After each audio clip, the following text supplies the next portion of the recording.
तो दोस्तों economics cover कर रहे हैं। इकोनॉमिक्स में आज हम लोग पढ़ेंगे पोवर्टी। पोवर्टी यानी कि गरीबी। अब ये एक छोटा सा टॉपिक है लेकिन है बड़ा इंपॉर्टेंट, क्योंकि किसी भी कॉम्पिटिटिव एग्जाम्स में इससे सवाल पूछ देते हैं।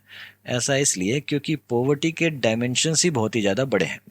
देखो, अगर मुझे पोवर्टी को अच्छे से कवर करना है तो फिर इसके लिए मुझे थ्योरी पढ़नी पड़ेगी। कहाँ से पढ़ेंगे? एनसीईआरटी से पढ़ेंगे।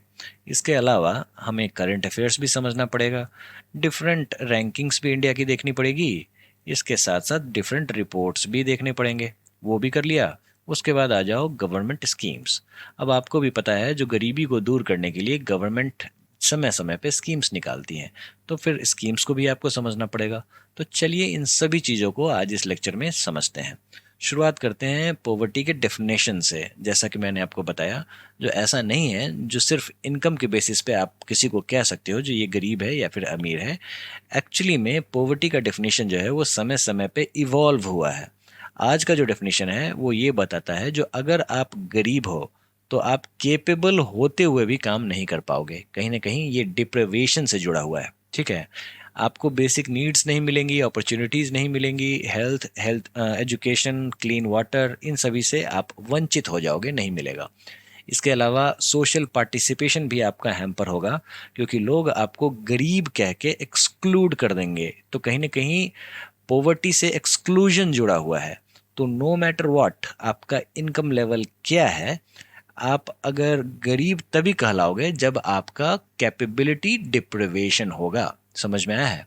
अब ये इनकम लेवल के कॉन्सेप्ट को समझने के लिए ये समझो जो पॉवर्टी के दो क्लासिफिकेशन है। एक तो है पॉवर्टी, एब्सोल्यूट पॉवर्टी, और दूसरा है रिलेटिव पॉवर्टी। एब्सोल्यूट पॉवर्टी यानी कि शुद्ध गरीब, कोई व्यक्ति जो अपनी बेसिक नीड्स को भी फुलफिल नहीं कर पाता है, चाहे वो फूड हो, क्लोथिंग हो, शेल्टर हो, ठीक है, वो फुलफिल ही नहीं कर पाएगा और वो शुद्ध गरीब कहलाएगा, एब्सोल्यूट पॉवर्टी। रिलेटिव पॉवर्टी क्या होता है?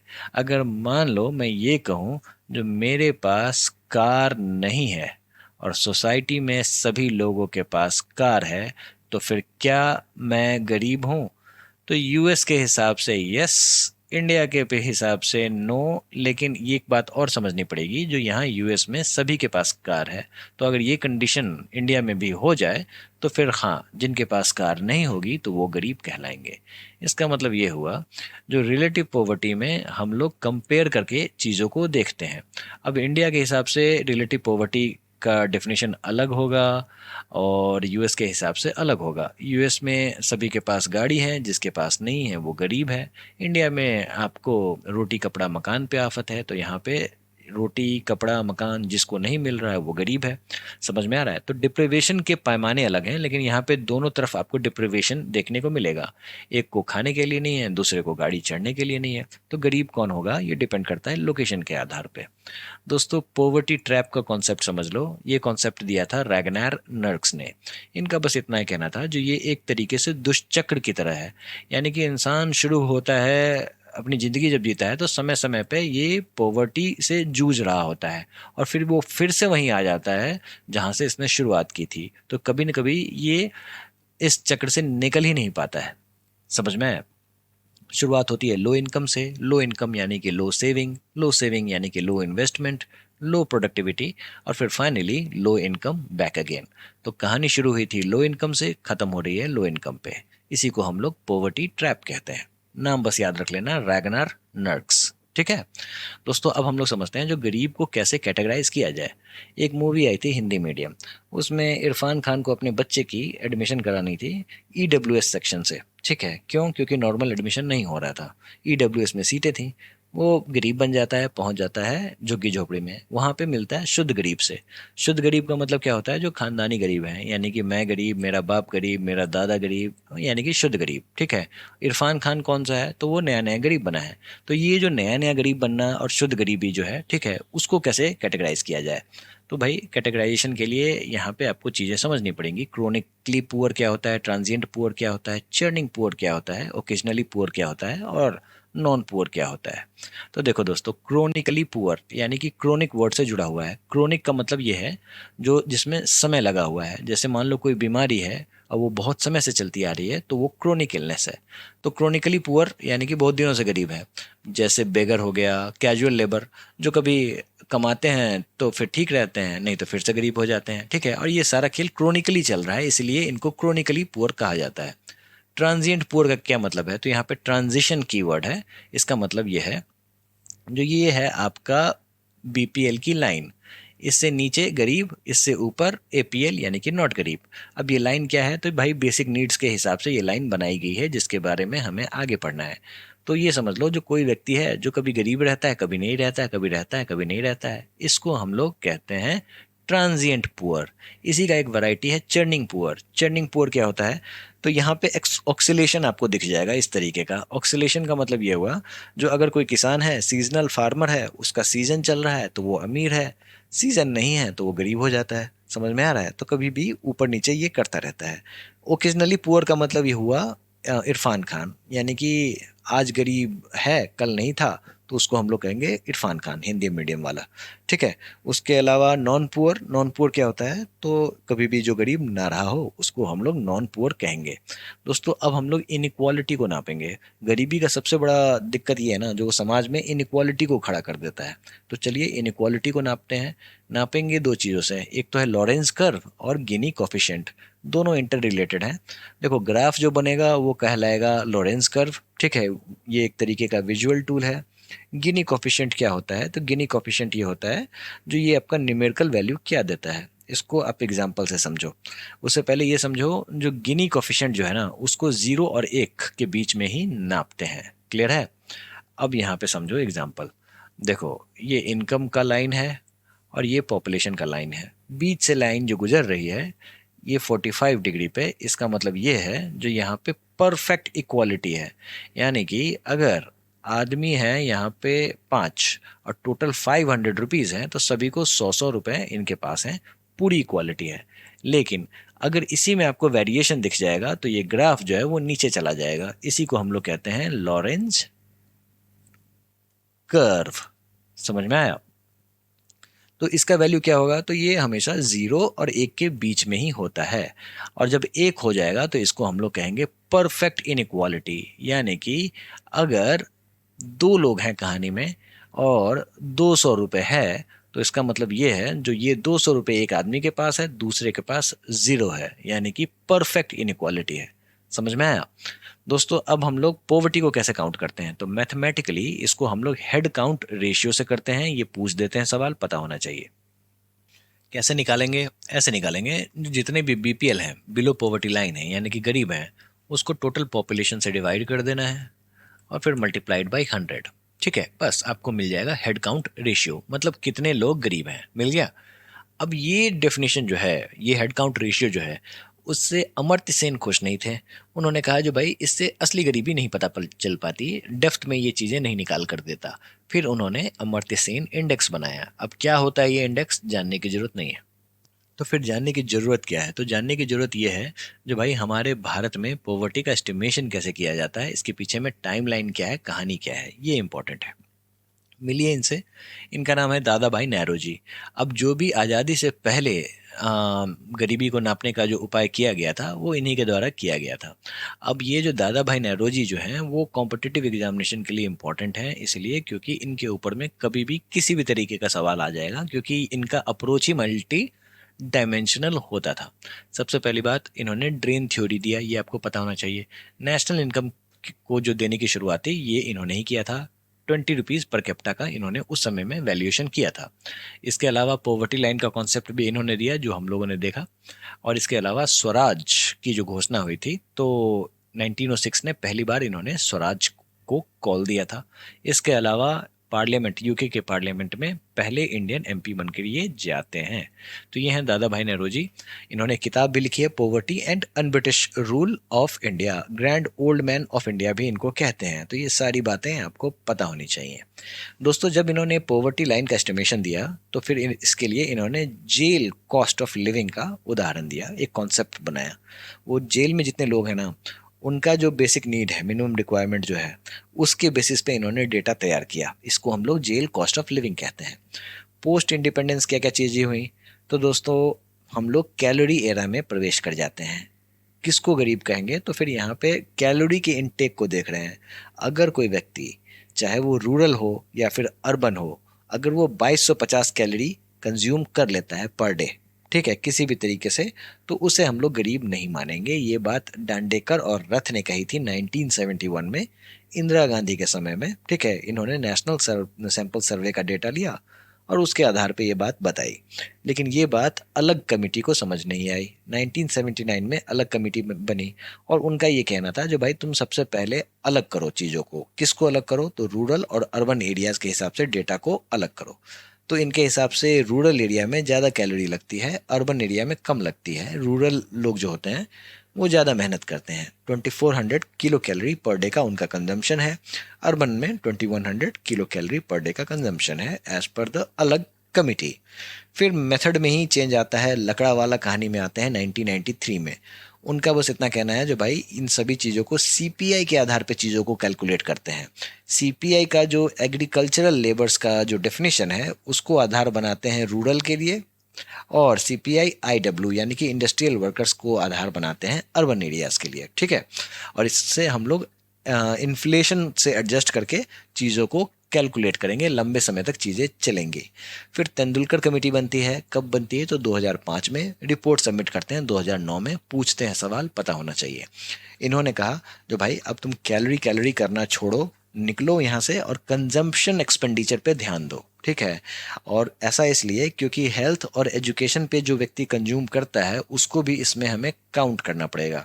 इसके लिए इन्होंने मिक्स्ड रेफरेंस पीरियड का डेटा दिया, डेटा कलेक्शन का मेथड बनाया जिसका नाम था मिक्स्ड रेफरेंस पीरियड। फिर कहानी में आते हैं रंगाराजन।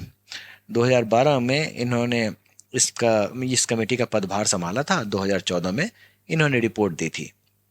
इनका कहना था, जो भाई आप डेली स्पेंडिंग देखो, मंथली स्पेंडिंग देखो, तो रूरल के लिए 35 पर डे, 32 पर डे, और अर्बन के लिए 47 पर डे, ये इनका आंकलन था, ठीक है। इसको मॉडिफाइड मिक्स्ड रेफरेंस पीरियड भी कहते हैं। कभी कभी ये मंथली होता है तो मल्टीप्लाइड बाय 30 आपको कर देना है, आगे हम लोग देखेंगे। वैसे मल्टी डायमेंशनल पॉवर्टी इंडेक्स आज चल रहा है। तो ये कहानी जो थी वो पहले थी, अब कहानी में है मल्टी डायमेंशनल पॉवर्टी इंडेक्स। हम लोगों ने देखा जो पॉवर्टी के बहुत सारे आयाम होते हैं, तो हमें इसे मल्टी डायमेंशनल वे में देखना होगा। सिर्फ और सिर्फ इनकम ओनली से काम नहीं चलेगा। क्लियर है? कौन देख रहा है? नीति आयोग। तो इसका मतलब ये है, जो भाई आपकी इनकम कुछ भी हो, कोई फर्क ही नहीं पड़ता, आप तब भी पुअर कहलाओगे जब आपके पास इलेक्ट्रिसिटी, सैनिटेशन और स्कूलिंग नहीं है। इसके 3 पिलर हैं, हेल्थ, एजुकेशन और स्टैंडर्ड ऑफ लिविंग। एक एक करके चीज़ों को हम लोग आगे देखेंगे। सबसे पहले क्विकली रिवाइज कर लेते हैं। दादा भाई नेरोजी 1967-68 में इन्होंने पहली बार पॉवर्टी लाइन का एस्टिमेशन किया था, और इसको इन्होंने ड्रेन थ्योरी से जोड़कर देखा था, जो किस तरीके से ब्रिटिशर्स जो हैं वो हमारे कंट्री के वेल्थ को ड्रेन कर रहे हैं।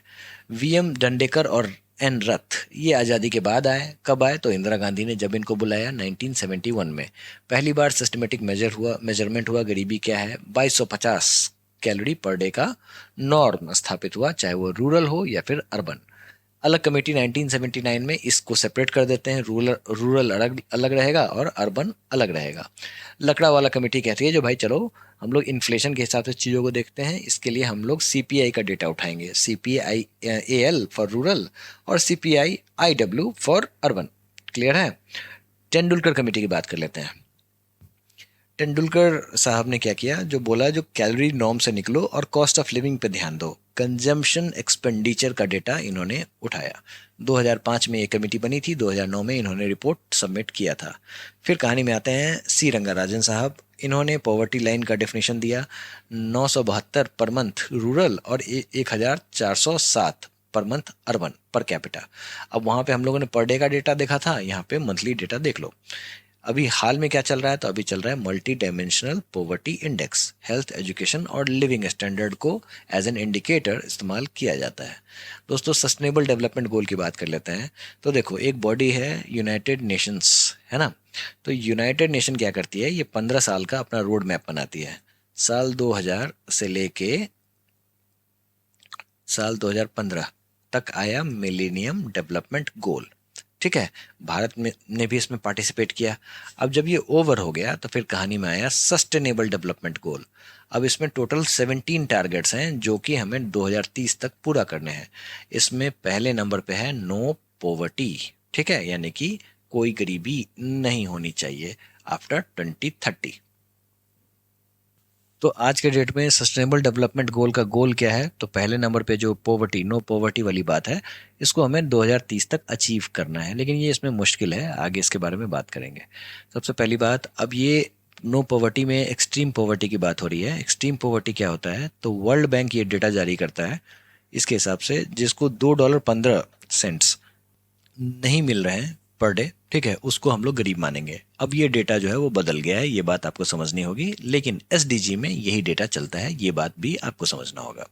Multiple dimension of property poverty की बात करें तो वाटर, इलेक्ट्रिसिटी, एजुकेशन, जो जैसा कि मैंने आपको बताया गरीबी इनकम पे ही बेस्ड नहीं है, ये मल्टीपल डायमेंशन में चीज़ें चलती हैं।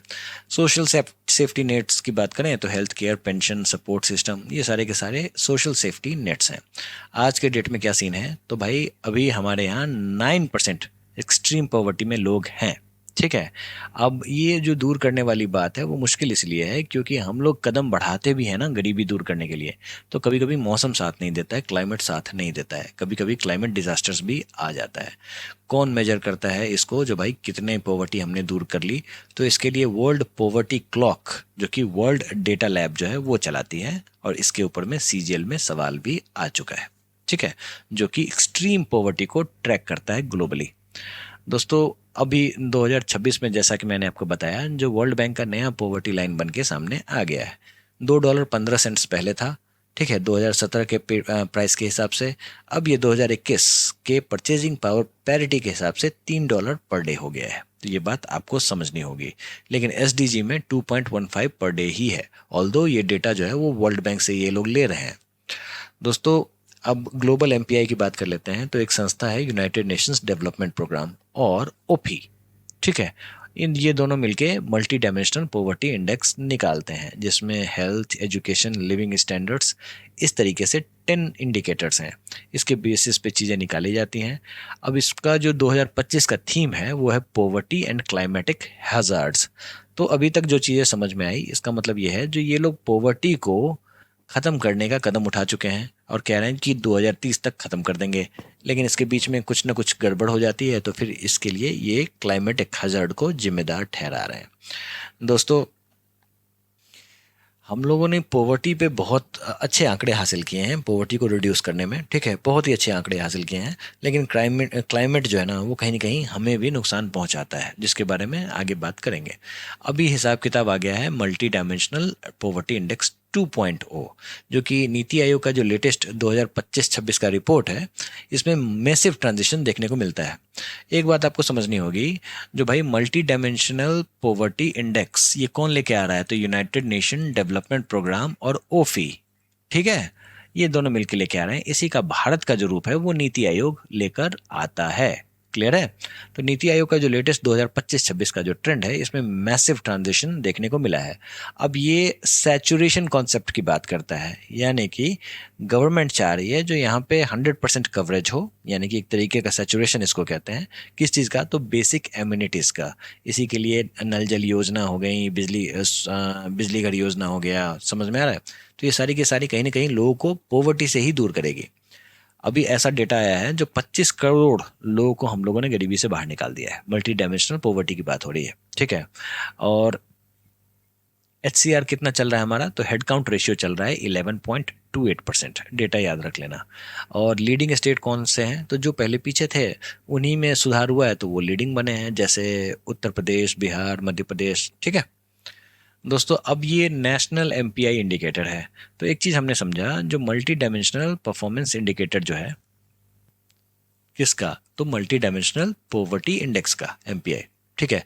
तो यहाँ पे 12 चीज़ें हैं, और हमने ये देखा था जो यूएनडीपी और ओफी जो जारी करता है उसमें 10 चीज़ें थी, है ना। देखो यहाँ पे 10 इंडिकेटर हैं, और इसी का जो इंडियन वर्जन है उसमें 12 इंडिकेटर हैं। तो 2 चीज़ें ऐड हुई हैं, एक तो मैटरनल हेल्थ और दूसरा बैंक अकाउंट। ये मोदी जी चाहते थे जो ऐड हो, ठीक है। फ़ायदा इससे क्या होगा? तो भाई उसको एक वेटेज मिल जाएगा, और ज़्यादा अगर मोदी जी ने बैंक अकाउंट खुलवाने का काम किया है तो फिर कहीं ना कहीं ये नंबर को ऊपर करेगा, ऊपर पुश करेगा, इसीलिए बैंक अकाउंट और मैटरनल हेल्थ जो है वो भी मेंशन है। दोस्तों अब इम्पॉर्टेंट है गवर्नमेंट स्कीम्स यानी कि पॉवर्टी एलिवेशन प्रोग्राम्स। देखो दो स्ट्रेटजी अपनाई गई है।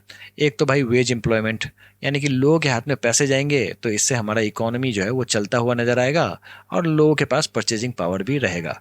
दूसरा है सेल्फ एम्प्लॉयमेंट। ठीक है, यहाँ पे लोगों को ट्रेनिंग दो, लोन दो और उनको खुद व्यापार करने दो, जिसके अंतर्गत आता है नेशनल रूरल लाइवलीहुड मिशन। इसके अलावा आपको मुद्रा योजना भी इसी में आएगी। ठीक है, और अभी जो वेज एम्प्लॉयमेंट का सबसे इंपॉर्टेंट एग्जांपल है एमजी नरेगा, और ये बदल के अब हो चुका है वीबी जी राम जी। ठीक है, वीबी जी राम जी ने इसकी जगह ले ली है। देखो दोस्तों, मनरेगा आया था 2005 में और इन्होंने 100 दिन के अनस्किल्ड मैनुअल वर्क की लीगल गारंटी दी थी। 2026 का जो अपडेट आपके लिए ये है, जो अब विकसित भारत गारंटी फॉर रोजगार योजना वीबी जी राम जी आ चुका है 2025। ठीक है, और ये एसेट क्रिएशंस पे ध्यान देगा। ठीक है, और यहाँ पे जो पर डे रोजगार की बात गारंटी जो थी, अब ये हो चुका है 125 डेज पर रूरल हाउस होल्ड। और भी कंडीशंस हैं जिसको हम लोग नेक्स्ट स्लाइड में डिस्कस करेंगे। दोस्तों एक और बहुत इंपॉर्टेंट है, दीनदयाल अंत्योदय योजना NRLM, national rural livelihood mission, 2011 में ये आया था। यहाँ पे सेल्फ हेल्प ग्रुप्स जो हैं उनको टारगेट करने का विचार हुआ था, जो इनको ऊपर किया जाए, समाज में ऊपर किया जाए। 2026 में लखपति दीदी आती हैं। ठीक है, इसके तहत 3 करोड़ वुमन को एम्पावर किया जाता है। लखपति दीदी स्कीम है। ठीक है दोस्तों, यहाँ पे टारगेट ये है जो महिलाएं 1 लाख एनुअली कमाएं। पीएम स्वनिधि, एसवी का मतलब होता है स्ट्रीट वेंडर्स। बहुत बार सवाल आ चुका है एसएससी में, रेलवे में। ठीक है, 2020 में इसमें क्या है ना, जो जो भी स्ट्रीट वेंडर्स हैं उनको माइक्रो क्रेडिट प्रोवाइड करने की बात हो रही है। 2026 का स्टेटस क्या है, जो इसको बढ़ा के मार्च 2030 तक कर दिया गया है। अब इसमें लोन का ब्रैकेट भी बढ़ा दिया है। एमजी नरेगा और विकसित भारत जी राम जी। ठीक है, विकसित भारत ग्राम जी एक्ट। ठीक है, ये इंपॉर्टेंट इसलिए है क्योंकि अभी नया हुआ है और ये बहुत बड़ी योजना है, बहुत ही ज़्यादा पैसा लगता है इस योजना को चलाने में। तो एक बार फटाफट देख लेते हैं। सबसे पहली बात, विकसित भारत जी राम जी जो है वो विकसित भारत 2027 के विजन को ध्यान में रखते हुए चीज़ों को लाया गया है। अब एमजी नरेगा के तहत 100 दिन के काम मिलते थे रूरल हाउस होल्ड को, अब यहाँ पे 125 दिन को के लिए मिलेंगे। ठीक है, अब पहले क्या था, जो आदमी को काम मिला उसका काम क्या था, तो वो जाएगा रोड बनाएगा, पॉन्ड्स बनाएगा। अब क्या है, तो 4 प्रायोरिटी इंफ्रास्ट्रक्चर को जोड़ दिया गया है जो कि नेशनली इंटीग्रेटेड है। प्लानिंग दोनों में है। ठीक है, लेकिन वीवी जी राम जी में स्ट्रेंथ एंड डिसेंट्रलाइज्ड प्लानिंग की बात हो रही है। फंडिंग स्ट्रक्चर की बात सबसे इंपॉर्टेंट है, ये समझो। अगर मान लो एमजी नरेगा के तहत आप मान लो बिहार के चीफ मिनिस्टर हो, एमजी नरेगा के तहत आप किसी को काम दे रहे हो। ठीक है, तो उसका 60% जो है वो सेंट्रल गवर्नमेंट पे करेगी, 40% जो है वो स्टेट गवर्नमेंट पे करेगी। इसी को हम लोग कहते हैं सेंट्रली स्पॉन्सर्ड स्कीम। ठीक है, लेकिन विकसित भारत जी राम जी में यहाँ पे नॉर्मेटिव फंडिंग का कॉन्सेप्ट आ गया है। इसका मतलब ये है, जिसका मतलब ये है, जो अगर आपको मान लो कोई छूट मिलती है तो उसका भी एक कैप लगा हुआ है, उससे ज़्यादा अगर आप करोगे तो आपको वो पैसे देने पड़ जाएंगे। ये बेसिकली रूरल इंफ्रास्ट्रक्चर को अच्छे से डेवलप करने के लिए ये विकसित भारत जी राम जी एक्ट लाया गया था। अब दोस्तों आपको बताना है जो डीपीएसपी के कौन से एक्ट के तहत राइट टू वर्क की बात हुई है, इतना आपको बता देना है। ठीक है, अब जो ये पॉवर्टी है ना, उसमें आपको फोकस अब सैचुरेशन पे आ गया है। इसका मतलब ये है, जो भाई अब सबको एक साथ लेके चलना है, कोई छूटना नहीं चाहिए। तो कोई भी ऐसा व्यक्ति नहीं छूटना चाहिए जिसको सुविधा ना मिली हो, और ये कहीं ना कहीं एक जगह जाके सैचुरेट हो जा रहा है, इसीलिए सैचुरेशन का कॉन्सेप्ट आया है। प्रधानमंत्री गरीब कल्याण अन्न योजना 2028 में तक इसको एक्सटेंड कर दिया गया है, और ये आया था कोविड के समय में। क्या है, तो भाई 5 kg पर पर्सन राशन दिया जाएगा। प्रधानमंत्री अंत्योदय योजना अर्बन एंड ग्रामीण आवास योजना। ठीक है, ये क्या है, तो हाउसिंग फॉर ऑल। इसका ट्रांजिशन ये हुआ है, जो अब ये PMAY 2.0 हो गया है। ठीक है, मिडिल क्लास और रूरल हाउसिंग पे फोकस ज़्यादा है। आयुष्मान भारत योजना, ठीक है, PMJY जन आरोग्य योजना, और इसके तहत 5 लाख हेल्थ कवर पर फैमिली देना है। इसका 2026 में यही अपडेट है, जो अब ये सभी सीनियर्स के लिए खोल दिया गया है, यानी कि 70+ जो भी व्यक्ति हैं उनको आसानी से आयुष्मान कार्ड बन जाएगा। ये नया वाला फीचर ऐड किया गया है। दोस्तों integrated schemes for special groups की बात कर लेते हैं। स्पेशल ग्रुप क्या होते हैं? तो जैसे PVTGs, particularly vulnerable tribal groups. अब जो ट्राइबल्स जो होते हैं वो तो पीछे हो ही जाते हैं, मुख्य समाज की मुख्य धारा से पीछे तो होते ही हैं, लेकिन उसमें से भी कुछ लोग ऐसे हैं जो कि एक्सट्रीम पीछे हैं। ठीक है, तो इसके लिए पीवीटीजी बनाई गई थी, पर्टिकुलरली वल्नरेबल ट्राइबल ग्रुप्स। उस पे काम करने के लिए 2023-24 में पीएम जनमन योजना लाया गया था। ठीक है, ताकि जो भी लोग गरीबी के दुष्चक्र में फंसे हुए हैं उनको किसी तरीके से बाहर निकाला जा सके। पीएम विश्वकर्मा योजना 2023, ये आर्टिशंस और क्राफ्टमैन के लिए लाया गया था। 18 ट्रेड में स्किल अपग्रेडेशन की बात की गई है, उनको टूल्स मुहैया कराने की बात की गई है, और कोलेटरल फ्री लोन्स देने की बात की गई है ताकि ये लोग मुख्य धारा में आ सकें। ये क्या है? तो ये 5 ईयर प्लान है, इसको हम लोगों ने ऑलरेडी पढ़ रखा है, और अभी हम लोग जब सवाल करेंगे तो इसका भी काम आएगा। शुरुआत करते हैं पहले सवाल से। The expert group under the chairmanship of C Rangarajan to review poverty measurement was constituted in. Doctor C Rangarajan की अध्यक्षता में गरीबी मापन की समीक्षा हेतु विशेषज्ञ समूह कब गठित किया गया था? तो राइट आंसर इज 2012। याद रखना पड़ेगा, इन्होंने रिपोर्ट 2014 में सबमिट की थी। इसको आप इस टेबल से याद कर लेना, ये आपको नोट्स में मिल जाएगा। ठीक है, तो ये याद रख लेना। दूसरा सवाल, a country with high human development index, जिसके बारे में हम लोगों ने ऑलरेडी पढ़ रखा है, मे still have high multi dimensional poverty. मतलब जिस कंट्री का हाई ह्यूमन डेवलपमेंट इंडेक्स हो, मे still have multi dimensional poverty. बिल्कुल सही बात है, पॉवर्टी का इनकम से कोई लेना देना नहीं है, और ये बहुत ही ज़्यादा मल्टीपल डायमेंशन है। तो फिर जैसे ही मल्टीपल डायमेंशन होगा तो स्टिल हो सकता है, अगर कोई भी व्यक्ति के पास सब कुछ हो लेकिन फिर भी वो गरीब हो सकता है, क्योंकि इसके डायमेंशंस बड़े हैं, तो उसमें क्वालिफाई कर गया तो गरीब हो जाएगा। तो HDI does not capture inequality, बिल्कुल सही बात है। तो पहला option, both A and R are true, and R is the correct explanation of A. World poverty clock report is released by. तो दोस्तों जैसा कि हम लोगों ने देखा, SDG सस्टेनेबल डेवलपमेंट गोल का पहला ही गोल है पॉवर्टी को खत्म करना है। अब इसके लिए टारगेट हमने रखा है 2030, है ना? तो फिर इसके लिए वर्ल्ड क्लॉक है जो कि पॉवर्टी को मेजर करता रहता है। ठीक है, कौन रन करता है? तो वर्ल्ड डेटा लैब। ठीक है, चलिए अगला सवाल है, takers not makers report was published by. तो दोस्तों ये 2025 के करंट अफेयर्स का न्यूज़ है, और right answer is Oxfam. What was the main aim of sixth plan 1980 to 1985? उसका मुख्य उद्देश्य क्या था? तो दोस्तों जैसा कि हम लोगों ने पढ़ा था 5 ईयर प्लान में, जब इंदिरा गांधी को लगा जो एक काम करना पड़ेगा, जो अभी गरीबों को साथ में लेकर चलना पड़ेगा, क्योंकि उस समय में कांग्रेस में एक तरीके का विभाजन चल रहा था। कांग्रेस आई यानी कि इंदिरा का गुट, और कांग्रेस ओ एक अलग सा गुट कांग्रेस का। ठीक है, तो फिर इसके लिए इंदिरा गांधी ने कम्युनिस्ट लोगों से पार्टनरशिप की थी, और इसके लिए इन्होंने बहुत सारे ऐसे मेजर लिए थे जो कि गरीब के पक्ष में थी। और उसी समय में 5th 5 ईयर प्लान आया था। ठीक है, और 5th 5 ईयर प्लान की चीज़ों को इन्होंने 6th 5 ईयर प्लान में भी कंटिन्यू किया था। क्या था ये? तो पॉवर्टी रिडक्शन एंड मॉडर्नाइजेशन। समझ में आया दोस्तों? What was the main focus of India's 6th 5 year plan? ठीक है, भारत की छठी पंचवर्षीय योजना का मुख्य फोकस क्या था? अच्छा, ये सवाल रिपीट हो रहा है शायद। अच्छा, दूसरे शिफ्ट में यही सेम सवाल पूछ दिया, इसीलिए रिपीट हो रहा है। ओके दोस्तों, यही है 5 ईयर प्लान। इसको आप एक बार यहाँ पे देख लेना। ये जो दोनों प्लान है ना, इस पे पॉवर्टी को ख़त्म करने का बहुत ही ज़्यादा काम हुआ था, और फिर उसके बाद एम्प्लॉयमेंट जनरेशन की बात हुई थी। अगर कॉम्पिटेटिव एग्जाम्स में ये पूछ दें जो गरीबी हटाओ का नारा कौन से प्लान के तहत दिया गया था, तो वो था 5th 5 year plan. 20 points programme कब लाया गया था? तो ये लाया गया था 5th 5 year plan. Minimum needs programme कब लाया गया था? तो 5th 5 ईयर प्लान। तो ये सारी चीज़ें आपको समझनी होंगी। 6th 5 ईयर प्लान में क्या था? तो पॉवर्टी इरेडिकेट करने के लिए आपको इकोनॉमिक लिबरलाइजेशन भी लाया गया था। देखो पूछा जा रहा है, which programme was launched in 1975 to address rural poverty in India? Bharat में ग्रामीण गरीबी को दूर करने के लिए 1975 में कौन सा कार्यक्रम शुरू किया गया था? तो right answer is 20 points programme. ये इसको टारगेट करने के लिए ही लाया गया था। देखो मिनिमम नीड्स भी उसी के लिए था। ठीक है, लेकिन स्पेशली अगर रूरल पॉवर्टी को खत्म करने की बात होगी तो 20 पॉइंट्स प्रोग्राम। समझ में आया? IRDP कब आया था? तो IRDP आपको आया था 6th 5 ईयर प्लान में, IRDP आया था। ठीक है, चलिए, what is the key focus of NRLM, national rural livelihood mission? भाई सेल्फ हेल्प ग्रुप्स बनाने की बात हुई थी। तो अभी हम लोगों ने जो ये लखपति दीदीज वगैरह का जो कॉन्सेप्ट समझा था वो NRLM का ही हिस्सा है, मान लो। Which government scheme aims to provide financial assistance to women self-help group? NRLM है ना, दीनदयाल अंत्योदय योजना, नेशनल रूरल लाइवलीहुड मिशन।